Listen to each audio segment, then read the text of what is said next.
There has been some changes in the Flames upper management, and now is the time to start questioning what is going on.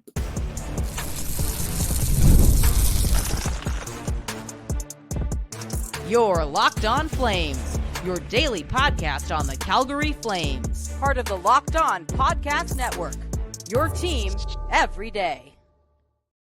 Hello, everybody, and welcome to today's episode of Locked On Flames. As always, I'm your host, Jess, and thank you so much for joining me. Today, we are going to be talking all about the news coming out of Calgary that Bean is stepping down, and we're going to see some new blood in that front office there, and we're going to talk more about the officiating in the postseason and what that could mean for the future, as well as our Wranglers being eliminated from the Calder Cup Playoffs.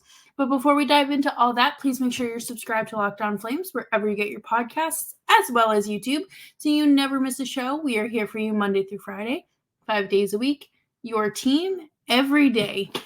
Last week I missed most days because I had oral surgery and I could not talk. I didn't think you wanted to listen to a podcast where somebody just sounds like they're talking with their mouth full. So we're back, better than ever. And let's talk about these organizational changes as CSEC announces senior executive leadership changes.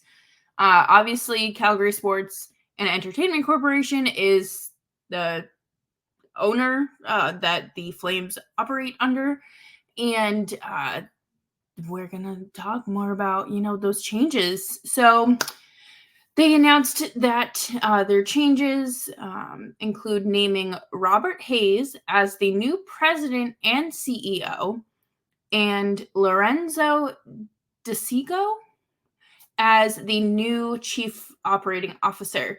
Hayes is originally from Nova Scotia, and he has worked in banking throughout Canada and the U.S. and has spent the last 21 years in Calgary. He was a managing director at Enterprise Strategic Client Group, Royal Bank of Canada. He's worked within the community as well, pretty heavily involved with the community involvement. And DeCicco was a founding member and former president of Cavalry FC before assuming his current role as Chief Commercial Officer with Met Brand Agency and Metropolitan Fine Printers in Vancouver. He has been a board member with the Calgary Chamber of Commerce. He's worked on the TELUS Community Board, and he held the title of Senior Executive Vice President. So with those changes coming in, obviously there's some changes coming out. John Bean decided to step down after 14 and a half years with the organization. He made ownership aware of this decision last year and has worked through a process to fill the roles of president and CEO, along with the new chief operating officer. As part of the transition, John Bean will stay on in a senior advisory role with respect to the design and construction of the new event center. That stinks. I think John Bean came out last summer, and while the whirlwind of changes were happening for Calgary, and obviously, it's a tough job. You got to kind of face the music for whatever happens within the organization, and the blame can sometimes fall on you, and you have to be that front-facing person. Obviously, wish nothing but the best for John Bean. I've heard nothing but good things about him, and although he didn't want to admit the Flames are in a rebuild, he eventually, got to the point where it was okay to kind of say that, along with Don Maloney, right? So this, like, you can't speculate too much because most of these people in these positions, especially ones that have been holding them for almost 15 years, they're going to be older. And believe it or not, some people like to retire and they might just want to take a step back in a lesser role in a certain capacity, especially with like the amount of changes going on through the Flames organization. It's not like you get to wake up all day or one day every morning and just send emails. Like, you have to be so meticulous and organized and methodical, and you can't please everyone, as we have learned over the years. And I think, obviously getting new blood into the organization is good. I think any organization benefits really from new blood, regardless of where they're at competitively or what their roster looks like. Sometimes it's great to bring in fresh ideas and new minds because you don't know what they might know or who they might know and might be able to facilitate some things. Obviously, we know the Flames are going through changes. We know that these next few years are going to be transitional. They are going to be tough. And on the other end of this, you have a new arena. And like it says in the press release here from the Flames, John Bean is going to stay on in a senior advisory role for the construction and design of the event center. So that's clearly something that, he still wants to be part of. He still, would like to have his hand in the pot for that. And I don't blame him. It's something so cool to be a part of and have the opportunity to be part of. Hayes and DeCicco will begin their new roles with CSEC on June 3rd. So less than a month away, and of course before the draft. So it's another step, I guess. It's not one that you typically expect, I would say, because I feel like a lot of people just like die and leave their role to like their kid somehow. So it's good to step down and enjoy what you can. Retirement is nice, or so I would imagine. But no, it's a change. You just gotta see what comes with it, I guess. And you don't want to speculate too much because it truly could be something as simple as he just wants to enjoy retirement. But coming up next, we are going to talk about Sam Bennett and the headache he has caused throughout the National Hockey League. And we will be right back after this. But before we do that, we are going to take a quick break here, and I want to talk to you about Policygenius. Policygenius is the country's leading online insurance marketplace. With Policygenius, you find life insurance policies that start at just $292 per year for $1 million of coverage. Some options offer same-day approval and avoid unnecessary medical exams. Policygenius helps you compare your options from top companies, and their team of licensed experts is on hand to help walk you through it. Your work life insurance policy might not offer enough protection for your family's needs, and even worse, it might not come with you when you leave your job. You never know when an accident may occur, an emergency may occur, and you don't want to leave your family scrambling. So Policygenius is here to help you make sure all of your ducks are in a row. Check life insurance off of your to-do list in no time with Policygenius. Head to policygenius.com/LockedOnNHL or click the link in the description to get your free life insurance quotes and see how much time you could save. That's policygenius.com/LockedOnNHL. Thank you, everyone, for hanging out with me today on Locked On Flames. Make sure you subscribe wherever you get your podcasts, as well as YouTube. I'm here for you Monday through Friday, 5 days a week. Your team, every day. Oh, my sweet, sweet former Flame, Sam Bennett. When Sam Bennett was a Flame, I didn't really cover him for that long. I think it wasn't even equivalent to one full season. The biggest thing other than him being traded was when he was scratched and didn't find out until warmups, or, when they posted the lineup, then there was no communication from, I believe it was Sutter at that point. So that's, good stuff. But we all know that officiating is like a touchy subject, because if you complain too much about it, you are just being unfair, or you're seeing it as unfair because your team is being, heavily scrutinized, or it's impacting how they're playing, or you're Rod Brindamore and just crying and complaining because sometimes your team just loses because they don't play well. And it really does depend on who you ask, who takes the hit, who makes the hit.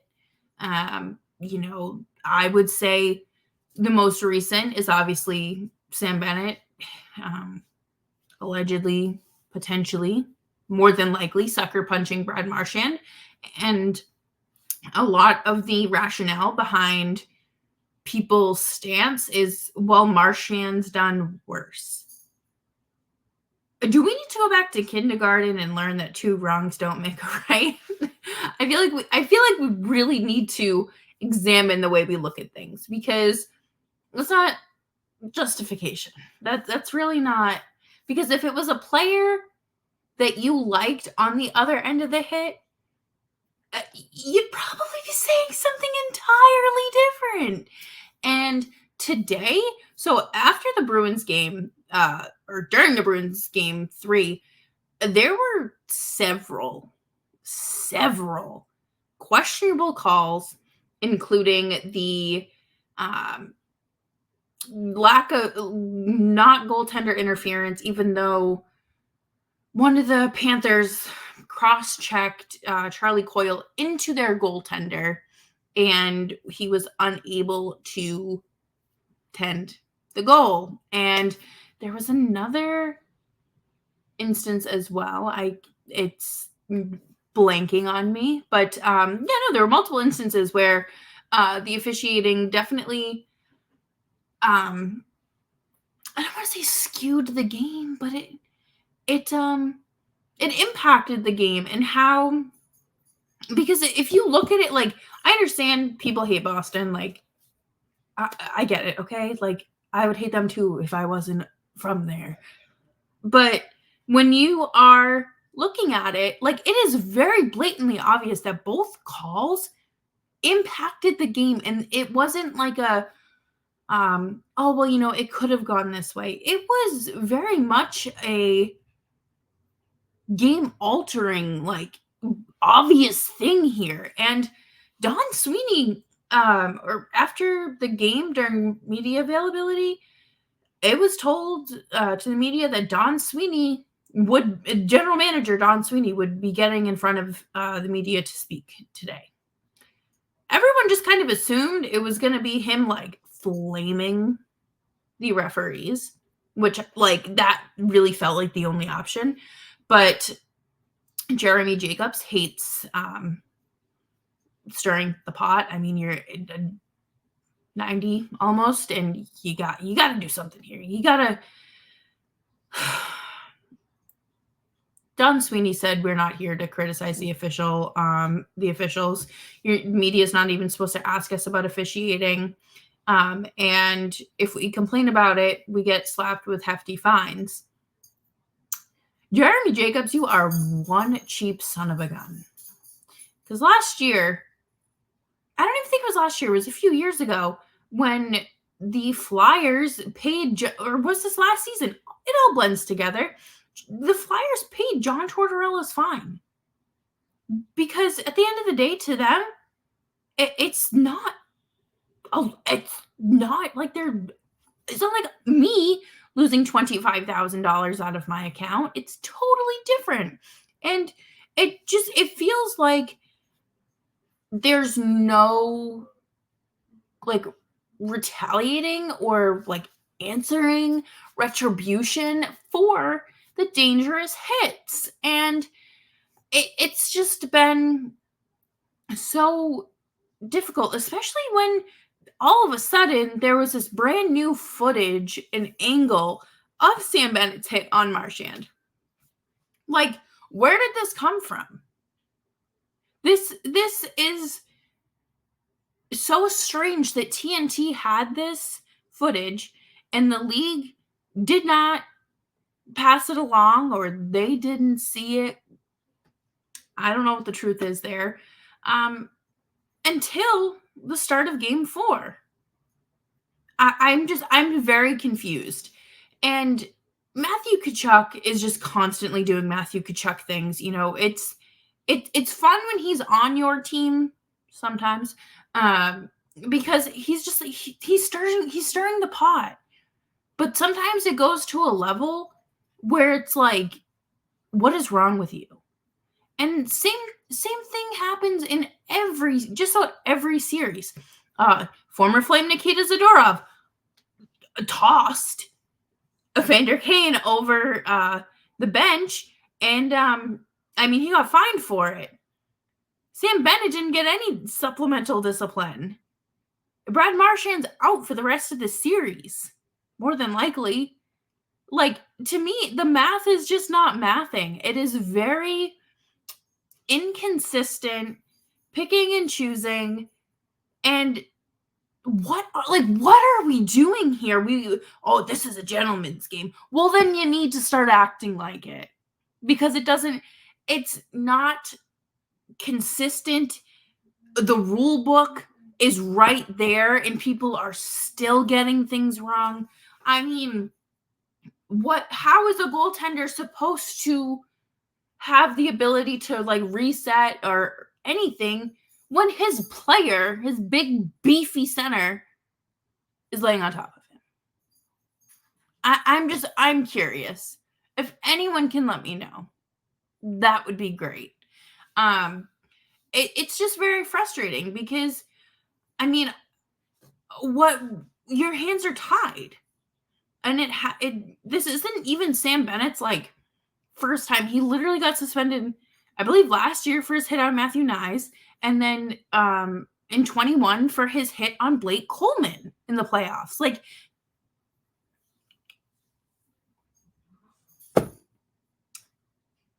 it's right there. It is right there. And you know what? Sam Bennett will always be appreciated in Calgary, and I mean, that trade ended up being really a nothing burger, but it's just, I don't understand. I don't. And I hope that everyone that has been on the receiving ends of these hits, except Evander Kane, like, is okay. I hope that they're okay. It's just kind of weird how slanted things are. And two things can also exist at the same time, because I know that I've seen this argument too. Boston hasn't been shooting as much, or like they've been outshot, correct? But like at the same time, poor officiating can like also exist, believe it or not. But coming up next, we're going to wrap up the show talking about the end of our Calgary Wranglers season here on Locked On Flames. But before we do that, we will take a quick break here, and I want to talk to you all about eBay Motors. Passion, drive, and patience, the formula for winning championships, is also what keeps your ride or die alive. eBay Motors has everything you need to maintain your vehicle and level it up to peak performance: superchargers, roof racks, exhaust kits, LED headlights, and more. Whether you're into speed, power, or style, eBay Motors has you covered. With over 122 million parts for your number one ride or die, you'll always find exactly what you're looking for. And with eBay Guaranteed Fit, your part is guaranteed to fit your ride every time or your money back. Because with eBay Motors, you are burning rubber and not cash. With all the parts you need at the prices you want, it's easy to make your car the MVP and bring home huge wins. Keep your ride or die alive at ebaymotors.com. Eligible items only, exclusions apply. eBay Guaranteed Fit, only available to U.S. customers.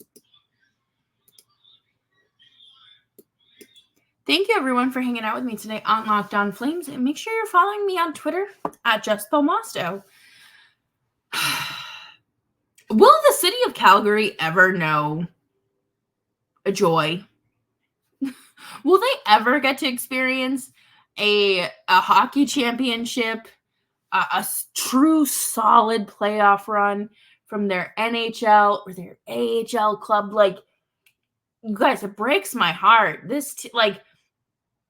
I want nothing more for the city of Calgary, like the Red Mile, to be going to, have more of the watch parties, the bars lined up for playoffs. Like, 2022 was special. Watching it from across the continent was special. And I could not imagine the excitement and the hype of being a local. And unfortunately, the Calgary Wranglers did not facilitate a long playoff run. They were eliminated by the Coachella Valley Firebirds, the AHL affiliate of the Seattle Kraken, for the second year in a row. For those of you who maybe don't follow the AHL regularly or that closely, you should follow along with the caldertimes.com. I write there, as well as some other Locked On Network hosts, and it's a good place for coverage. Shameless plug. But the Wranglers were the 7th seed. They had 30 less points than the Firebirds. And then in the first round against Tucson, they had, I think, close to 25 less points. And they ended up sweeping in a best-of-3 series. But they got eliminated in Game 4. It was a best-of-5 series. It was a tough battle. They're a good group. They are exactly what you think of when you think of what makes a flame a flame. They are resilient. They are gritty. They have that underdog persona about them. And they're hungry. They want to win. They want to prove everyone wrong. And sometimes that doesn't happen. And Dustin Wolf was great throughout the series. I'm not going to sit here and be like, well, if the goaltending was better. Coachella Valley has really good goal scorers. And they also had Chris Drieger in net. So, an experienced NHL goaltender versus a kid that's breaking into the NHL. But the Wranglers are in a similar spot as their older brothers in terms of needing to create consistent offense and trying to find creative ways to score. Adam Klapka was fantastic throughout the postseason as well as the regular season. It was a short run for the team. I feel bad.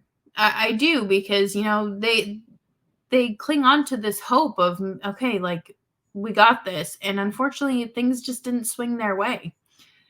Do I think that they could have beat Coachella?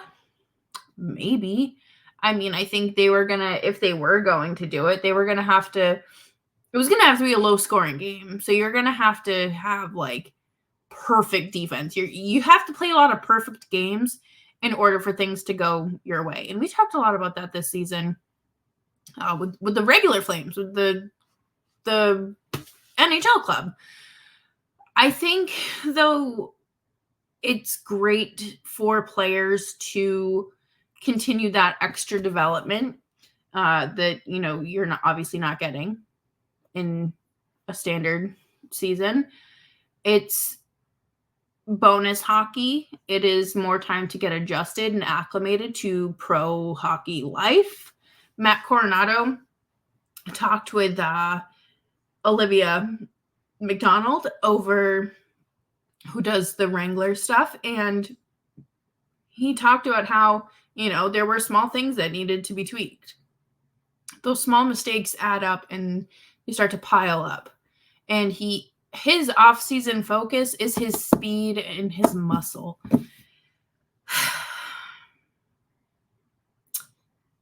I just want to see him score some consistent NHL goals. That's it. And I understand, this was his first year as a pro, so not everyone is going to come, flying out of the gate. Especially, you hope a first-rounder does it, but it's very unlikely that a middle pick is. It's just more time for these kids to learn. Jacob Pelletier was coming back from shoulder surgery in February and then had a somewhat decent start to his recovery and just ended up having to go back down to the Wranglers because he wasn't playing comfortably. He didn't look comfortable. And that's that. Jeremy Poirier, who missed most of the season as well, due to a significant laceration, to the point where Trent Cull didn't think he was going to play hockey again. And they don't talk about what happened that night because of how gruesome it was. He had to learn how to use his wrist again. He's not going to immediately jump back in and be like, oh yeah, I can play hockey at 110%, a nice little postseason run. No. So you got to take it with all the context that you can. Hope everyone rests up over the summer, enjoys some home cooking, goes golfing, goes on a nice vacation, does something to refill their cups, and they're ready to go when camp starts. But we still have a long ways until we can even start flirting with the idea of training camp. So stick around this offseason here on Locked On Flames, because we will be here for you Monday through Friday, 5 days a week, your Calgary Flames every day. And I look forward to talking with you all. I'm going to talk more about Martin Pospisil and his just absolute fire. He's a firecracker, and he's having the time of his life at Worlds right now. And what the last year of hockey has meant for him. And until then, stay safe, stay warm, stay dry, stay hydrated, be kind, and I'll see you tomorrow.